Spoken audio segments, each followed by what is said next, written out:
네, 시장에서 반짝 뜨고 사라질 종목이 아닌 끝까지 갈 수 있는 종목 하나씩 살펴보겠습니다. 월요일 이분과 함께합니다. 화요일이네요. 김민진 차장 모실게요. 안녕하세요.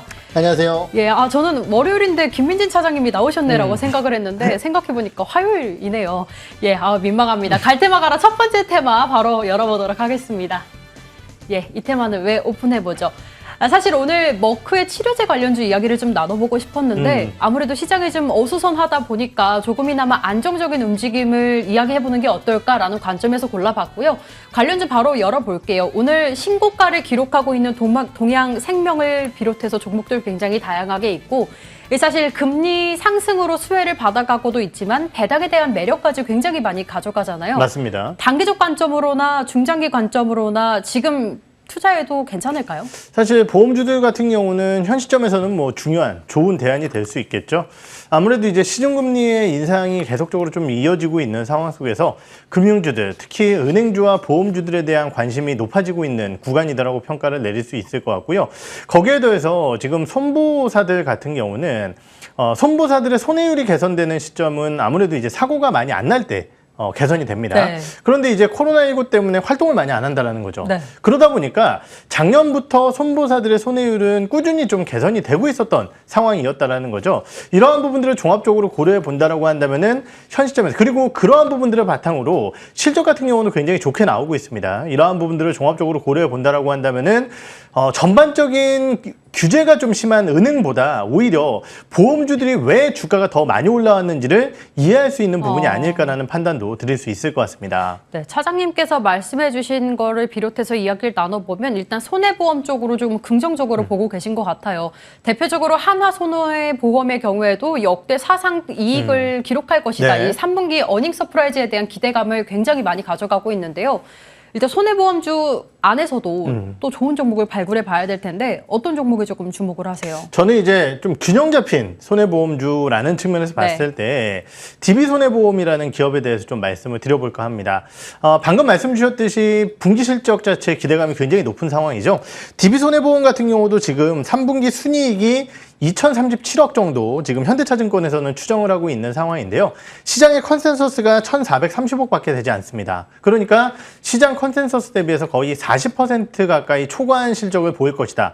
엄청난 어닝 서프라이즈를 기대한다는 거죠. 이 실적의 이면에는 아까도 말씀드렸지만은 손해율의 관리가 굉장히 양호한 흐름을 보이고 있다는 측면입니다. 코로나19 이후에 결국은 이제 이 고가 차량에 대한 파손이 별로 없었던 상황이었고요. 거기에 더해서 여러 가지 정책 제도에 대한 부분들 그리고 약관의 변경 이러한 부분들을 통해서 주변 여건 자체가 굉장히 좋아지고 있는 손해보험주입니다. 이 실적 흐름이 이어질 가능성이 매우 높다라고 판단되어지고요. 두 번째는 이제 배당에 대한 요인이 아닐까라는 판단이 드는데요. 지금 대다수의 보험사들 같은 경우는 뭐 4에서 5% 가까운 배당 수익률을 거의 가져간다고 보시면 될 것 같습니다. 물론 이제 삼성화재 같은 경우는 조금 더 높은 배당 수익률을 보유하게 되는데요. DB손해보험 같은 경우도 지금 올해 예상 시가 배당률이 4.8% 정도의 배당률을 생각을 하고 있기 때문에 찬바람이 솔솔 부는 지금 시점이라고 한다면은 배당주로서의 관심도도 높아지는 시기다라는 측면에서 봤을 때 동사의 관심이 조금 더 커지지 않을까라는 판단이 들고요. 주가 차트 흐름을 보시면은요. 지속적인 우상향 패턴 흐름을 이어나가고 있는 상황입니다. 결국은 목표가 수준 자체를 크게 높여잡기는 어렵겠지만은 75,000원 선 정도의 1차 목표가를 좀 제시를 해드려보도록 하고요. 손절가는 짧게 61,000원 선 제시를 해드려보도록 하겠습니다. 네, 이 배당률이 7% 가깝게 보여지는 종목들도 있더라고요. 그 부분은 투자 포인트 잘 체크해보면서 잡아보시면 될 것 같고요. 이 DB손해보험의 경우에는 자동차 손해율이 굉장히 줄어들었기 때문에 그 부분이 좀 주요한 것 같습니다. 그래서 시장에서도 긍정적인 평가를 받아가는 것 같고 김민진 차장님도 그런 관점에서 은행주보다는 보험주에, 손해보험주에 조금 주목을 해보자라고 말씀을 해주셨네요. 최근 리포트도 굉장히 많이 나오고 있는데 차장님의 목표가 75,000원 잡아주셨고요. 손절가 61,000원 까지 조금은 장기적으로 말씀해 주신 거죠. 네. 배당 받을 때까지, 맞습니다. 찬바람 불 때까지. 예, 조금은 장기적 관점으로 이야기를 해 주셨습니다. 이렇게 첫 번째 종목 살펴봤고요. 바로 이어서 김민진 차장의 갈테마 오픈해 보도록 하죠. 네. 메타버스 관련주 이야기 나눠보도록 할게요. 사실 컨텐츠주에 이어서 메타버스 관련주들도 너무 저평가되어 있다라는 이야기 많이 들려오는데 이번 주에 또 한 가지 행사가 있더라고요. 네. 2021 메타콘이라는 이벤트가 진행될 예정입니다. 조금 미리 담아보면 어떨까 싶은데 어떤 투자 포인트 잡아주실까요? 네, 우선 메타버스 관련주들이 주가가 촉발된 이유는 사실 지난주 금요일 날 나왔었던 일부 증권사의 보고서 관련된 이슈가 있었습니다. 모 증권사에서 지금 메타버스 관련주 중에 돈을 버는 회사, 일부 회사들이 좀 저평가되어 있다 이런 얘기를 하면서 주가가 급등하는 모습을 보였었고 대표적으로 NP였었죠. 맞습니다. 네. 그러한 부분들과 함께 또 일부 기업 같은 경우는 넷플릭스와의 협업 기대감 때문에 주가가 또 급등하는 모습을 보였었다라는 거죠. 이러한 부분들과 함께 주가가 급등했었던 종목이 방금 말씀 주셨던 NP와 함께 자이언트 스텝이라든지 네. 아니면은 뭐 위즈익 스튜디오 그리고 덱스터 이러한 기업들 주가가 좀 급등세를 보였습니다. 성장주 테마주들의 순환매라는 측면에서 봤을 때 오랫동안 쉬었었던 메타버스 관련주들에 대한 관심도는 높여 나가야 될 것 같고 특히 대장주라고 할 수 있는 덱스터와 같은 기업들이 신고가를 치고 나갔기 때문에 그 밑에 있는 후발주자들 같은 경우도 이러한 부분들을 좀 따라갈 수 있을 만한 흐름이 아닐까라는 판단을 조심스럽게 드려보도록 하겠습니다. 네, 사실 메타버스 관련주들이 실적보다는 좀 성장성을 가지고 기대감을 가지고 올랐던 종목인데 실제로 실적이 나오고 있는 종목들이 있다고 하니까 또 네. 반갑게 느껴집니다. 좋은 종목을 좀 발굴해 봐야 될 텐데요. 이런 관점에서 좀 실적도 잘 나타나고 있는 앞으로 더 성장성이 큰 종목은 어떤 거라고 보세요? 네, 제가 오늘 준비한 기업은 맥스트라는 네. 기업입니다. 이 기업 정말 신규 상장 초기에 어마어마한 주가의 급등세를 네. 좀 보였었습니다.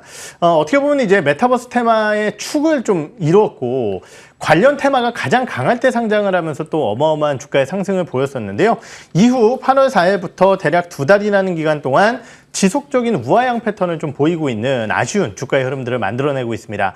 하지만 말씀드렸듯이 메타버스 관련된 이슈는 계속적으로 얘기가 나올 테마라는 측면에서 봤을 때 동사 같은 경우는 AR 시스템, 특히 글로벌 AR 시장에 대한 성장 본격화가 진행이 되고 있다는 거죠.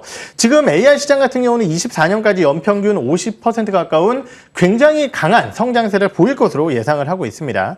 특히 AR 시장의 성장과 함께 여러 가지 이제 헤드셋이라든지 이러한 AR 기기들에 대한 관심도가 높아지고 있는 상황인데요. 이러한 부분들에 따라 정부의 AR 컨텐츠의 확보 의지, 이러한 부분들까지 종합적으로 고려해 봤을 때 글로벌 시장을 선도하는 AR 관련된 기업들에 대한 관심도는 좀 높아져야 되지 않을까라는 판단이 들고요. 동사 같은 경우는 자체 개발한 AR 엔진을 바탕으로 해서 여러 가지 솔루션과 플랫폼 사업을 좀 영위를 하고 있습니다. 거기에 대해서 이러한 부분들이 그냥 뭐 한 번에 소프트웨어를 팔고 끝나는 것이 아니라 구독 경제와 함께 계속적으로 좀 수익을 만들어낸다라는 측면이 동사가 가진 강점이 아닐까라는 판단이 들고요.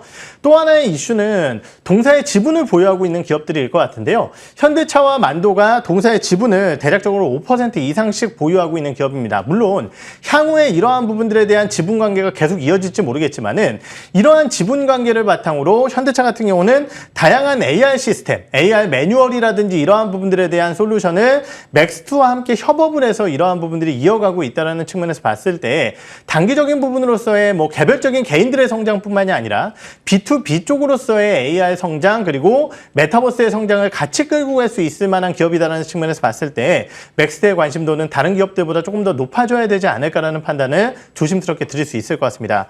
주가 차트 흐름을 보시면은요. 아까도 말씀드렸듯이 초기 상장 이후에 주가가 급등을 했었지만은 8월 4일 고점 이후에 지속적인 우하향 흐름을 보여주고 있습니다.